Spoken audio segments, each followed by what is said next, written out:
I was on a refinery off the African coast at 2 a.m. and this is what it taught me. By the way, my name is Phil. I have been an executive counsel for the last 19 years. We've helped our companies, our clients make over $200 million in EBITDA. And I want to tell you something I learned at 2 a.m.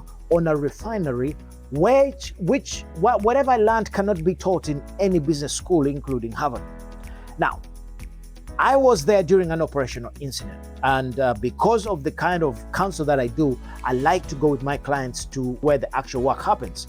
Now, we went to this place and everything that could go wrong started to go wrong simultaneously, and there were people's lives at stake, there was company reputation at stake, there was equipment failure, there was partial communication blackout.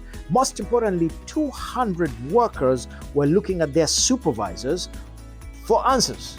The supervisors were looking at their managers for answers. Their managers were looking at the most senior person in the room, and that was my client, and they were looking for answers because he was there at the time.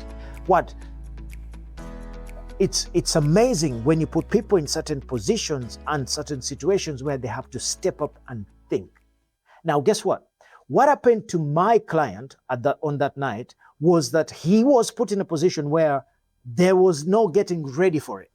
He wasn't the engineer, no. He wasn't the safety officer, no. He was the leader, and he had me as his consultant. And in that moment, there were no frameworks. There were no slide decks. There was no manual that we were going to open and look at. Nada, nothing like that. It was just a situation where leadership had to step up, where there was a problem, and the people required a solution, and that solution had people's lives at stake. It had the company's reputation at stake, and most importantly, it needed somebody to lead through it to ensure that everybody got on the other side safely.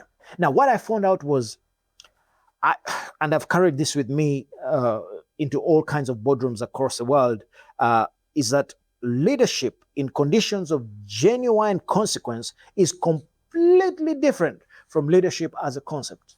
Forget about what you read in books. Forget about what you go and learn on. No. Most of what is taught, okay, in these comfortable rooms and whatever, has nothing to do with surviving contact in the real world with the real thing. Now, could it prepare you? Possibly. Could it give you something? Maybe. But what I've discovered, the only way that you are getting ready for something that is really, really, really tough is you got to be in the playground. It's going to happen to you physically right there. Now, the leaders I've respected most in the 19 years of this work are the ones that did not have the best credentials, did not have impressive resumes. They're the ones who performed best in unstructured environments, where there were no clear rules, where there was no institutional support. They are the ones who could think clearly, decide fast because people could die, and create an environment that would get everybody cooperating to find a solution immediately before things get worse. In these conditions of genuine difficulty, that's where real leaders are created, crafted. It's where real leaders really step up. That's where you see a person who's going to be a great leader going forward, and one who is not, who's going to crumble. Because this was not a simulation. It was real. There was a guy who had collapsed, who needed help, who needed to be rescued. There was something that was going to happen. There was going to be a spillage on an oil rig. There was going to be a client who was going to be lost.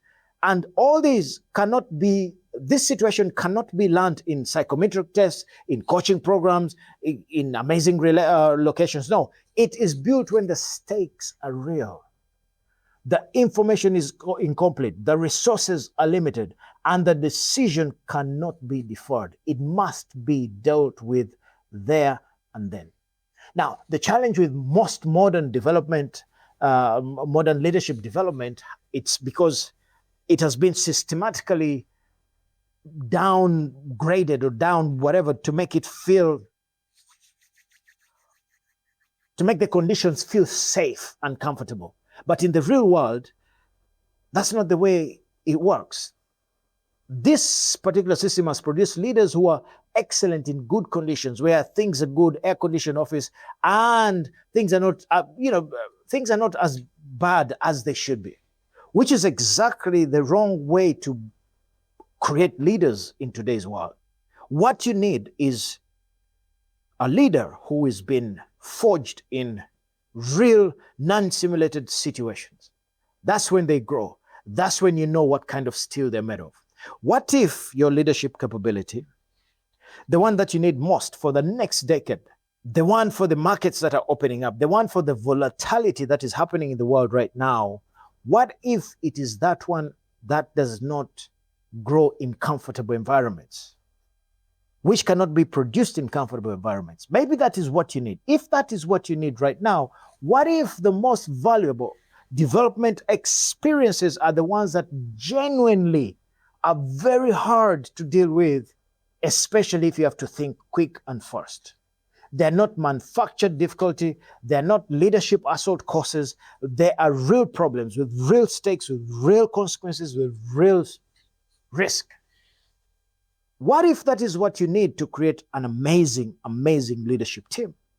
Because with someone alongside you who can observe honestly and give you honest feedback and tell you what they see in the moment,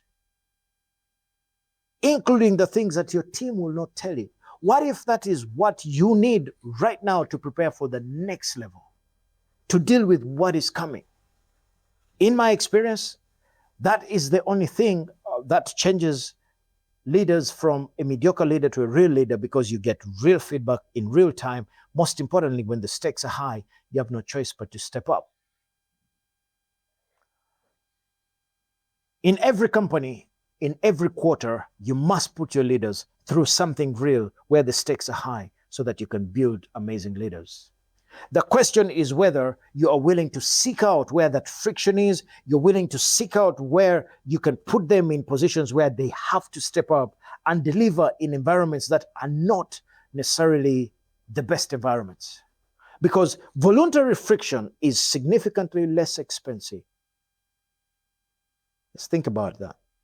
Voluntary friction is less expensive. Therefore, you better prepare for it as soon as you can. Now, if you had a moment where real conditions taught you something that the classroom has never and will never be able to teach you, I want to hear about it. Share with me in the comments. Tell me what it was, because some of these things have got to be shared here beyond the polished version of all the stuff that we do. Because through your sharing, through you telling us about it, somebody else might learn something. And as you're going through this, you might just want to get the CEO Leadership Autopsy. The link is somewhere in the description. And remember, prescription without diagnosis is malpractice. So get your diagnosis done so that you can know exactly where you're struggling as a team. Get to know what your people think about you. Most importantly, get the information that is going to help you to go to the next level. All right. Until next time, I want you to remember that together we can make a difference. Most importantly, we both have the audacity to create a better world through enterprise. Until next time.